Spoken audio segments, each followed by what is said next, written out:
ينفع نعمل جلسة تعديل سلوك فردية لطفل وكمان بدون حضور ولي الأمر معاه؟ طبعا لا، ده ممنوع وممنوع جدا، واوعى تسمح لحد يعمل لابنك جلسة من النوع ده. تعديل السلوك بيتم من خلال البيئة الأم اللي الطفل بيتربى وبيتنشأ فيها.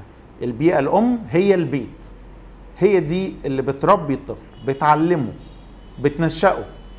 لو علمته على مبادئ سليمة الطفل بيعرف يقلد كويس جدا وبيفهم، بس على قد قدراته المهارية في كل سنة، وكل سنة بيتطور عن السنة اللي قبلها، فبيبدأ إدراكه يعلى، يبدأ فهمه يعلى لحد ما يوصل لمرحلة من المراحل بيكون فهمك كويس جدا وعارف يميز ايه الصح وايه الغلط.